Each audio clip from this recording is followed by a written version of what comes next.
নমস্কার। আজ আমরা এক এমন গোপন সত্যের মুখোমুখি হতে চলেছি যা মানব অস্তিত্বের সবচেয়ে বড় প্রশ্ন, আমি কে, তার সরাসরি এবং জীবন্ত উত্তর দেয়। এটি এমন এক সত্য যা ৯৯% মানুষ শুধুমাত্র বইতে পড়ে বা কল্পনা করে, কিন্তু যার বাস্তব অনুভূতি জীবনের গতিপথ চিরতরে বদলে দিতে পারে। আজ আমরা কোনো শুষ্ক দর্শন বা তত্ত্বের আলোচনা করব না। আমরা প্রবেশ করব পরমহংস যোগানন্দজির চেতনার সেই গভীরে, যেখানে তিনি প্রথমবার তার নিজের শরীর এবং এই জগতের ঊর্ধ্বে উঠে সেই বিশ্ব চৈতন্য বা কসমিক কনশাসনেসের মহাসমুদ্রে বিলীন হয়ে গিয়েছিলেন। আমার অনুরোধ, এই যাত্রায় শেষ পর্যন্ত আমার সাথে থাকুন, কারণ এই কাহিনী কেবল একজনের সমাধি লাভের গল্প নয়, এটি আপনার এবং আমাদের প্রত্যেকের ভেতরের অনন্ত সম্ভাবনার এক জীবন্ত প্রমাণ। আমাদের সকলেরই জীবন শুরু হয় এক সীমাবদ্ধতার অনুভূতি দিয়ে। আমরা নিজেদেরকে এই রক্তমাংসের শরীর বলে মনে করি। আমাদের পরিচয়, আমাদের নাম, আমাদের পরিবার, আমাদের কর্মের মধ্যে সীমাবদ্ধ থাকে। আমরা এই জগতের দুঃখ সুখ, লাভ ক্ষতির তরঙ্গে প্রতিনিয়ত ভাসতে থাকি। আমাদের আত্মা, যা কিনা অসীম, অনন্ত এবং আনন্দময়, সে এই দেহের কারাগারে নিজেকে বন্দী এবং দুর্বল বলে মনে করে। কিন্তু মহর্ষিরা যুগে যুগে বলে এসেছেন যে এই সীমাবদ্ধতার অনুভূতিই হল সবচেয়ে বড় মায়া বা ভ্রম। আমরা সেই সমুদ্র যে নিজেকে এক ছোট ঢেউ বলে ভুল করছে। তরুণ বয়সে যোগানন্দজি, যাকে তখন মুকুন্দ বলে ডাকা হতো, তার হৃদয়ও এই একই আকুলতা ছিল। ঈশ্বরের জন্য এক তীব্র আরতি, সেই অসীমকে জানার এক অতৃপ্ত ক্ষুধা তাকে প্রতিনিয়ত অস্থির করে রাখত। তিনি বহু সাধু সন্ন্যাসীর কাছে ঘুরেছেন, কিন্তু তার আত্মার তৃষ্ণা মেটেনি। অবশেষে তিনি এসে পৌঁছালেন তার পরম গুরু স্বামী শ্রী যুক্তেশ্বর গিরিজির চরণে। শ্রী যুক্তেশ্বরজি ছিলেন জ্ঞানের এক শান্ত, গভীর মহাসাগর। তিনি মুকুন্দকে কেবল আবেগ বা অন্ধবিশ্বাস দিয়ে পরিচালিত করেননি, তিনি তাকে দিয়েছিলেন জ্ঞানের অমোঘ সূত্র, যুক্তির শানিত তরবারি। কিন্তু তরুণ মুকুন্দের মন তখনও চাইছিল এক প্রত্যক্ষ অনুভূতি, এক জীবন্ত উপলব্ধি। কেবল বুদ্ধি দিয়ে জেনে তার মন ভরছিল না। এই আকাঙ্ক্ষা আমাদের সকলের। আমরা ঈশ্বরকে কেবল জানতে চাই না, আমরা তাকে অনুভব করতে চাই, তার সাথে এক হতে চাই। এই আকাঙ্ক্ষাই হল আধ্যাত্মিক জীবনের চালিকা শক্তি। এই প্রসঙ্গে পরমহংস যোগানন্দজি তার অটোবায়োগ্রাফি অফ এ যোগী গ্রন্থে আমাদের এক গভীর অন্তর্দৃষ্টি দিয়েছেন। তিনি বলেছেন যে এই জগৎ এবং তার সমস্ত ঘটনা থেকে যিনি বিচলিত হন না, তিনিই প্রকৃত জ্ঞানী। তিনি লিখেছেন, the illumined man sees God as the only reality, he is not deluded by the drama of the cosmos. অর্থাৎ আলোকপ্রাপ্ত পুরুষ ঈশ্বরকেই একমাত্র সত্য হিসেবে দেখেন, তিনি এই মহাজাগতিক নাটকের দ্বারা বিভ্রান্ত হন না। যোগানন্দজির জীবন ছিল এই বিভ্রান্তির ঊর্ধ্বে ওঠার এক বাস্তব পরীক্ষা। আজকের আলোচনায় আমরা সেই মাহেন্দ্রক্ষণের সাক্ষী হব, যখন গুরু কৃপায় তার চেতনার সমস্ত বাঁধ ভেঙে গিয়েছিল। আমরা জানব সমাধি অবস্থা আসলে কি। এটি কি কোনো জ্ঞানশূন্য, পাথরের মতো অবস্থা, নাকি এটি এক অনন্ত জাগরণ, এক সীমাহীন প্রসার? আমরা অনুভব করার চেষ্টা করব সেই মুহূর্তে যোগানন্দজি ঠিক কী দেখেছিলেন, কি অনুভব করেছিলেন। তার সেই অভিজ্ঞতার আলোকে আমরা আমাদের নিজেদের অস্তিত্বের রহস্যকেও নতুনভাবে চিনতে শিখব। এই কাহিনীটি আপনাকে কেবল অনুপ্রাণিত করবে না, এটি আপনাকে আপনার নিজের ভেতরের সেই অনন্ত সমুদ্রের সন্ধান দেবে, যার অস্তিত্ব হয়তো আপনি কখনো কল্পনাও করেননি। তাই আসুন, হৃদয়কে উন্মুক্ত করে আমরা সেই দিব্য অভিজ্ঞতার জগতে প্রবেশ করি। শ্রীরামপুরের আশ্রমে সেই দিনটি ছিল আর 5টা দিনের মতোই। তরুণ মুকুন্দ তার গুরুর চরণে বসে শাস্ত্রের গভীর তত্ত্ব শুনছিলেন। তার বুদ্ধিমান মন সবকিছু গ্রহণ করছিল। শঙ্করের দর্শন, পতঞ্জলি যোগসূত্র সবই তার কাছে স্পষ্ট হয়ে উঠছিল, কিন্তু তার হৃদয় ছিল অতৃপ্ত। এই সমস্ত জ্ঞান, এই সমস্ত পাণ্ডিত্য তার কাছে শুষ্ক, নীরস মনে হচ্ছিল। তার আত্মা কাঁদছিল এক বিন্দু প্রত্যক্ষ অনুভূতির জন্য। ঠিক যেমন চাতক পাখি এক ফোঁটা বৃষ্টির জন্য আকাশের দিকে চেয়ে থাকে। তিনি মনে মনে ভাবছিলেন, গুরুদেব কি কখনো আমাকে সেই সমাধি অবস্থার আস্বাদ দেবেন? আমি কি সারা জীবন শুধু অন্যের অভিজ্ঞতার কথাই শুনে যাব? এই যে অতৃপ্তি, এই যে বুদ্ধির অহংকার এবং অধৈর্য, এগুলোই হলো আধ্যাত্মিক পথের সবচেয়ে বড় বাধা। আমরা মনে করি আমরা অনেক বই পড়ে, অনেক কিছু জেনে ঈশ্বরকে লাভ করতে পারব, কিন্তু ঈশ্বর কোনো তত্ত্ব নন, তিনি এক জীবন্ত অনুভূতি। যতক্ষণ না আমাদের আমি বোধ, আমাদের অহংকার চূর্ণ হয়, ততক্ষণ সেই অনুভূতির দরজা খোলে না। মুকুন্দের ভেতরেও সেই অহংকার ছিল, পাণ্ডিত্যের অহংকার, নিজের সাধনা নিয়ে সূক্ষ্ম গর্ব। তিনি নিজের চেষ্টায় সেই মহাসমুদ্রে ঝাঁপ দিতে চাইছিলেন, কিন্তু তার ভেতরের সীমাবদ্ধ আমি তাকে আটকে রেখেছিল। ঠিক সেই মুহূর্তে শ্রী যুক্তেশ্বরজি, যিনি অন্তর্যামী, তিনি তার শিষ্যের মনের কথা বুঝতে পারলেন। তিনি মুকুন্দের দিকে তাকিয়ে শান্তভাবে জিজ্ঞেস করলেন, মুকুন্দ, আমার কথায় তোমার মন ভরছে না, তাই না? তুমি কি চাও? মুকুন্দ তখন তার হৃদয়ের সমস্ত আকুলতা ঢেলে দিয়ে বললেন, গুরুদেব, আমি আপনার মুখ থেকে ঈশ্বরের কথা শুনতে চাই না, আমি আপনার মাধ্যমে ঈশ্বরকে অনুভব করতে চাই। এই অকপট স্বীকারোক্তি, এই সম্পূর্ণ আত্মসমর্পণই ছিল চাবিকাঠি। তখনই ঘটল সেই অলৌকিক ঘটনা। শ্রী যুক্তেশ্বরজি কোনো বক্তৃতা দিলেন না, কোনো জটিল ক্রিয়া শেখালেন না।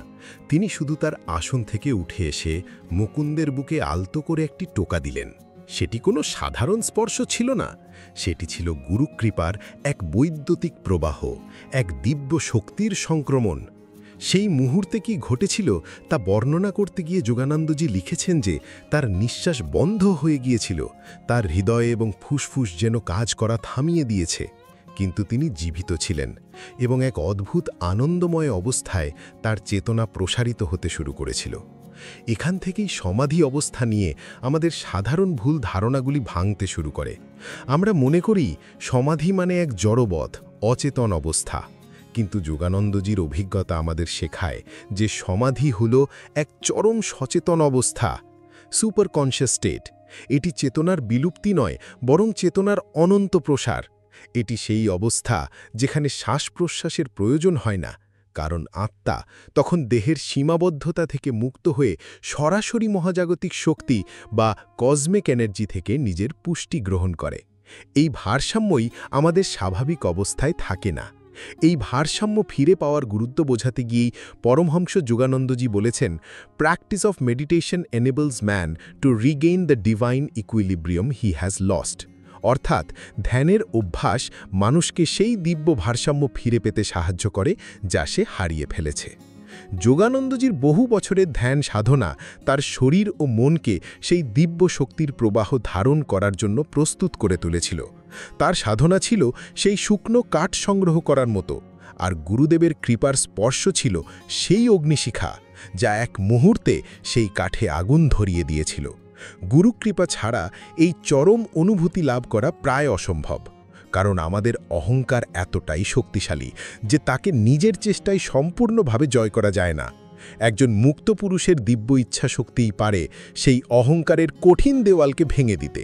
সেই মুহূর্তে মুকুন্দের আমি, সেই সীমিত অতৃপ্ত আমি চূর্ণ বিচূর্ণ হয়ে গিয়েছিল, আর সেই ভাঙা দেওয়ালের মধ্যে দিয়েই প্রবেশ করেছিল বিশ্বচৈতন্যের অনন্ত আলো। এটিই ছিল তার প্রকৃত জাগরণ, তার নতুন জন্ম। এই বিশ্বদৃষ্টি লাভ করার পর তিনি জগতের আসল রূপ দেখতে পেলেন। তিনি দেখলেন যে এই যে কঠিন শক্ত বস্তু, বাড়ি, রাস্তা, মানুষ, এদের কোনোটিরই নিজস্ব সত্তা নেই। সব কিছুই এক দিব্য জ্যোতির্ময় সমুদ্রের বুকে ক্ষণস্থায়ী তরঙ্গের মতো উঠছে আর মিলিয়ে যাচ্ছে। কঠিন বস্তু বলে আসলে কিছু নেই, সবই ঘনীভূত আলো এবং শক্তি। এই উপলব্ধি হল অদ্বৈত বেদান্তের সর্বোচ্চ সত্যের সাক্ষাৎ দর্শন। ব্রহ্ম সত্য, জগৎ মিথ্যা। এই কথার আসল অর্থ তিনি সেদিন বুঝেছিলেন। জগৎ মিথ্যা মানে তার অস্তিত্ব নেই তা নয়, তার যে রূপ আমরা দেখি সেই রূপটি চূড়ান্ত নয়। তার আসল রূপ হল ব্রহ্ম বা স্পিরিট। যোগানন্দজি এই অভিজ্ঞতা সারমর্ম বর্ণনা করতে গিয়ে এক আশ্চর্য কথা বলেছেন। তিনি লিখেছেন, I cognized the centre of the empyrean as a point of intuitive perception in my heart.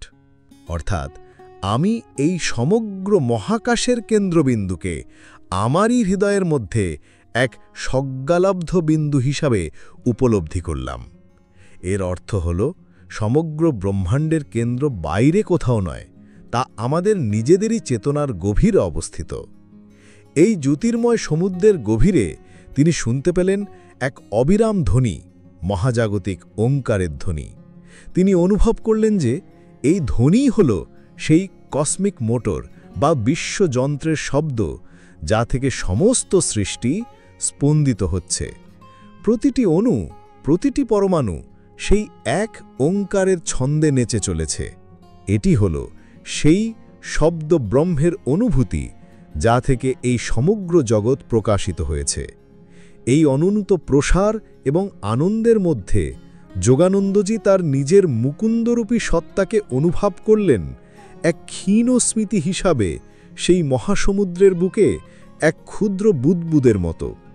সেই মুহূর্তে তার কোনো ভয় ছিল না, কোনো দুঃখ ছিল না, ছিল কেবল এক অখণ্ড শাশ্বত অস্তিত্বের পরমানন্দ। এই অবস্থাই হল সমাধি। এটিই হল জীবনের চরম লক্ষ্য, নিজের ক্ষুদ্র সত্তাকে সেই বৃহৎ সত্তার সাথে এক করে দেওয়া এবং বোঝা যে আমি সেই সমুদ্র, আমি কোনো বিচ্ছিন্ন ঢেউ নই। এই বিশ্বদৃষ্টি লাভ করার পর তিনি জগতের আসল রূপ দেখতে পেলেন। তিনি দেখলেন যে এই যে কঠিন শক্ত বস্তু, বাড়ি, রাস্তা, মানুষ, এদের কোনোটিরই নিজস্ব সত্তা নেই। সব কিছুই এক দিব্য জ্যোতির্ময় সমুদ্রের বুকে ক্ষণস্থায়ী তরঙ্গের মতো উঠছে আর মিলিয়ে যাচ্ছে। কঠিন বস্তু বলে আসলে কিছু নেই, সবই ঘনীভূত আলো এবং শক্তি। এই উপলব্ধি হল অদ্বৈত বেদান্তের সর্বোচ্চ সত্যের সাক্ষাৎ দর্শন। ব্রহ্ম সত্য, জগৎ মিথ্যা। এই কথার আসল অর্থ তিনি সেদিন বুঝেছিলেন। জগৎ মিথ্যা মানে তার অস্তিত্ব নেই তা নয়, তার যে রূপ আমরা দেখি সেই রূপটি চূড়ান্ত নয়। তার আসল রূপ হল ব্রহ্ম বা স্পিরিট। যোগানন্দজি এই অভিজ্ঞতা সারমর্ম বর্ণনা করতে গিয়ে এক আশ্চর্য কথা বলেছেন। তিনি লিখেছেন, I cognized the centre of the empyrean as a point of intuitive perception in my heart. অর্থাৎ আমি এই সমগ্র মহাকাশের কেন্দ্রবিন্দুকে আমারই হৃদয়ের মধ্যে এক সজ্ঞালব্ধ বিন্দু হিসাবে উপলব্ধি করলাম। এর অর্থ হল সমগ্র ব্রহ্মাণ্ডের কেন্দ্র বাইরে কোথাও নয়, তা আমাদের নিজেদেরই চেতনার গভীরে অবস্থিত।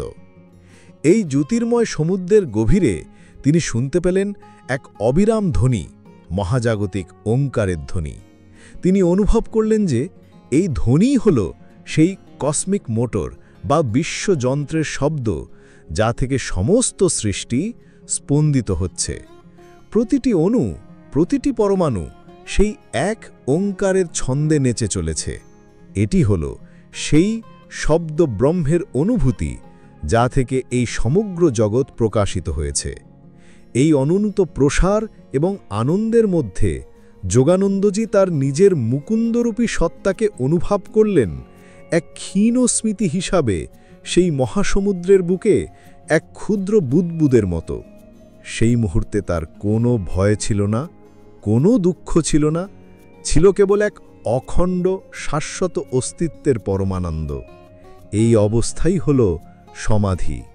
এটিই হল জীবনের চরম লক্ষ্য, নিজের ক্ষুদ্র সত্তাকে সেই বৃহৎ সত্তার সাথে এক করে দেওয়া এবং বোঝা যে আমি সেই সমুদ্র, আমি কোনো বিচ্ছিন্ন ঢেউ নই। সমাধির সেই অনন্ত আনন্দময় সমুদ্র থেকে যখন যোগানন্দজির চেতনা আবার দেহের ক্ষুদ্র খাঁচায় ফিরিয়ে এলো, তখন তার প্রথম অনুভূতি ছিল এক অসহনীয় হতাশা। সেই অসীম বিস্তার হারিয়ে আবার এই সীমাবদ্ধ জগতে ফিরে আসাটা তার কাছে এক চরম কারাবাসের মতো মনে হয়েছিল। তিনি তার গুরুকে বললেন, গুরুদেব, আপনি আমাকে সেই দিব্য জগৎ থেকে ফিরিয়ে আনলেন কেন? শ্রীযুক্তেশ্বরজি তখন মৃদু হেসে যে উত্তর দিয়েছিলেন, তাতেই লুকিয়ে আছে এই দিব্য অভিজ্ঞতাকে দৈনন্দিন জীবনে ধারণ করার চাবিকাঠি। তিনি বুঝিয়েছিলেন যে কেবল সমাধিতে ডুবে থাকাই সাধনার শেষ কথা নয়। সেই সমাধির উপলব্ধি নিয়ে এসে এই জাগতিক জীবনের প্রতিটি কর্মকে এক নতুন দৃষ্টিতে করাই হল প্রকৃত জীবনমুক্ত অবস্থা। তাহলে আমরা, যারা হয়তো এখনও সেই সমাধি অবস্থা লাভ করিনি, তারা এই অভিজ্ঞতা থেকে কি শিখতে পারি? আমরা কিভাবে এর প্রয়োগ আমাদের জীবনে করব? এর প্রথম এবং সবচেয়ে গুরুত্বপূর্ণ প্রয়োগ হল আমাদের দৃষ্টিভঙ্গির পরিবর্তন। যোগানন্দজি সেই অভিজ্ঞতার পর থেকে এই জগৎকে আর আগের চোখে দেখতেন না। তিনি জগৎকে দেখতেন ঈশ্বরের এক অবজেক্টিফাইড ড্রিম বা মূর্ত স্বপ্ন হিসাবে। এই ভাবটিকেই আমাদের জীবনে নিয়ে আসতে হবে।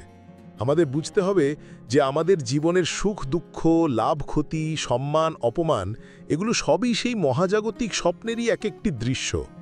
যখন আমরা এই ভাবনায় স্থিত হতে শিখব, তখন বাইরের কোনো ঘটনাই আমাদের ভেতরের শান্তিকে পুরোপুরি কেড়ে নিতে পারবে না।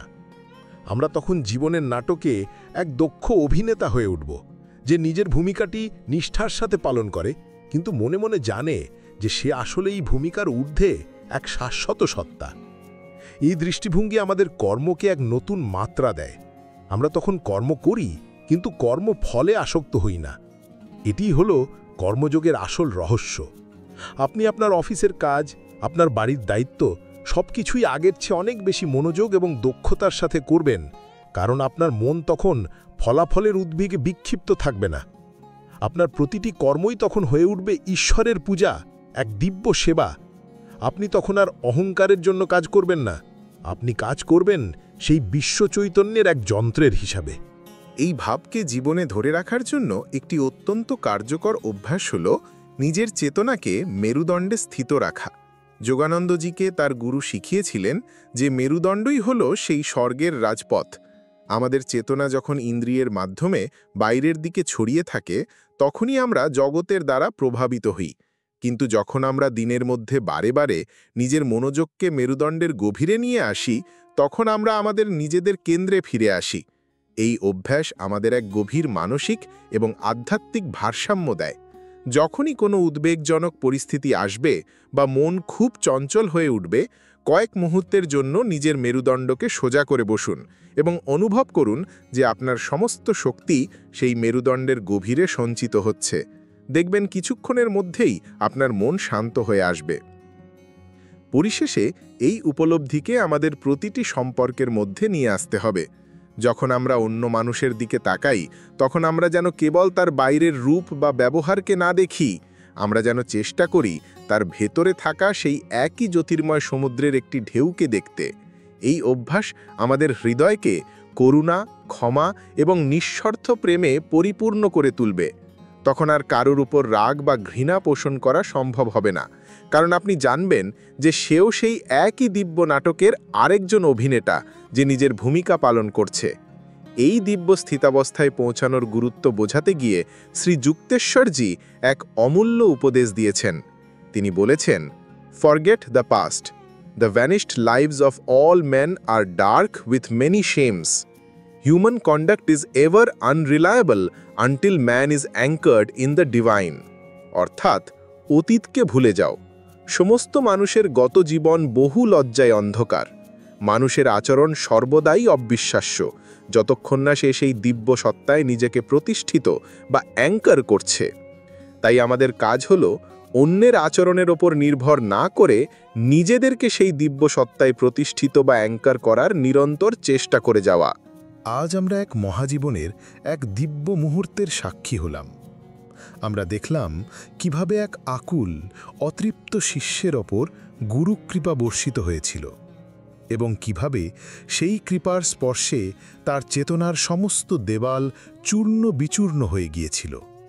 আমরা যোগানন্দজির চোখে সেই বিশ্বরূপ দর্শন করার চেষ্টা করেছি, সেই জ্যোতির্ময় সমুদ্র, সেই ওঙ্কারের সঙ্গীত, সেই অসীম প্রসার যেখানে আমি বলে আর কিছু থাকে না, থাকে কেবল এক অখণ্ড আনন্দময় অস্তিত্ব।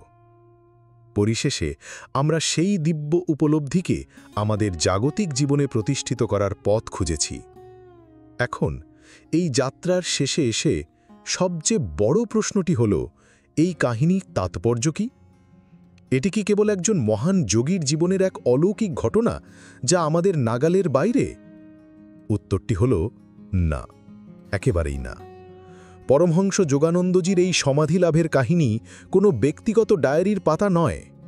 এটি হল মানবাত্মার এক সর্বজনীন মানচিত্র, এটি প্রতিটি আত্মার যাত্রারই এক প্রতীকী রূপ। আপনার ভেতরে, আমার ভেতরে, আমাদের প্রত্যেকের ভেতরেই সেই একই অতৃপ্ত মুকুন্দ বাস করেন, যিনি এই সীমাবদ্ধতার জীবনে হাঁপিয়ে উঠেছেন। আর আমাদের প্রত্যেকের ভেতরেই রয়েছে সেই অনন্ত বিশ্বচৈতন্যের মহাসমুদ্র, যা এক মুহূর্তের জন্য উন্মোচিত হওয়ার অপেক্ষায় রয়েছে। যোগানন্দজির অভিজ্ঞতা আমাদের কাছে ঈশ্বরের এক অমোঘ প্রতিশ্রুতি। সেই প্রতিশ্রুতিটি হল, আমরা যা খুঁজছি তা আমরা ইতিমধ্যেই হয়ে আছি। আমরা সেই সমুদ্র যে নিজেকে এক ক্ষুদ্র নশর ঢেউ বলে কল্পনা করে দুঃখ পাচ্ছে। সমাধির অভিজ্ঞতা হল সেই মুহূর্ত যখন ঢেউ প্রথমবার অনুভব করে যে সে জল ছাড়া আর কিছুই নয়, এবং সেই জল সমুদ্র থেকে ভিন্ন নয়। এই সত্যকে উপলব্ধি করার জন্যই আমাদের এই মানব জন্ম। এই সত্যকে জীবনে ধারণ করার জন্যই সমস্ত যোগ, ধ্যান এবং প্রার্থনা।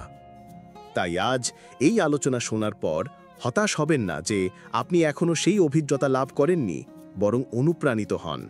আপনার হৃদয়কে সেই একই আকুলতা দিয়ে পূর্ণ করুন যা তরুণ মুকুন্দের হৃদয় ছিল। আন্তরিকতার সাথে, নিষ্ঠার সাথে আপনার আধ্যাত্মিক সাধনা করে যান। প্রতিটি দিনের শেষে জগতের সমস্ত কোলাহল থেকে নিজেকে মুক্ত করে কয়েক মুহূর্তের জন্য নিজের ভেতরের নীরবতার সাথে যুক্ত হন। আপনার প্রতিটি নিঃশ্বাসকে ঈশ্বরের নাম বলে মনে করুন। আপনার প্রতিটি কর্মকে তার চরণে অঞ্জলি হিসেবে অর্পণ করুন।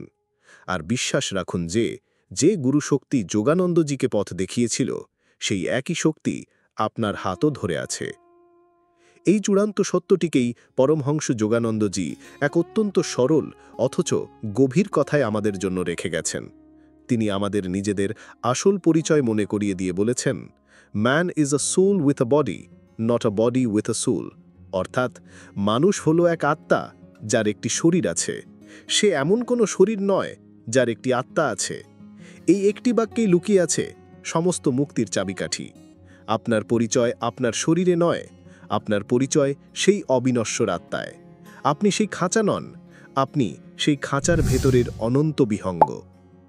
তাই আসুন আজ থেকে আমরা এই ভাবনায় নিজেদের প্রতিষ্ঠিত করার চেষ্টা করি। আসুন আমরা নিজেদেরকে সেই ক্ষুদ্র ঢেউ হিসেবে দেখা বন্ধ করি এবং নিজেদের ভেতরের সেই শান্ত, গভীর, আনন্দময় মহাসমুদ্রকে অনুভব করার অভ্যাস করি। এই অনুভূতি আপনাকে সমস্ত ভয় থেকে মুক্ত করবে, সমস্ত দুঃখ থেকে পারে নিয়ে যাবে এবং আপনার জীবনকে এক নতুন অর্থ ও আনন্দে পরিপূর্ণ করে তুলবে। আপনার জীবন তখন আর এক দ্বন্দ্ব থাকবে না, হয়ে উঠবে এক দিব্য উৎসব। আসুন এই মুহূর্তে চোখ বন্ধ করি, আমাদের মনোযোগকে হৃদয়ের গভীরে নিয়ে আসি আর সেই বিশ্ব চৈতন্যের মহাসমুদ্রকে স্মরণ করি, যার অংশ আমরা সকলে। অনুভব করি সেই অনন্ত শান্তি, সেই অনন্ত প্রেম, সেই অনন্ত আনন্দ, যা আমাদেরই আসল স্বরূপ। ওম শান্তি, শান্তি, শান্তি।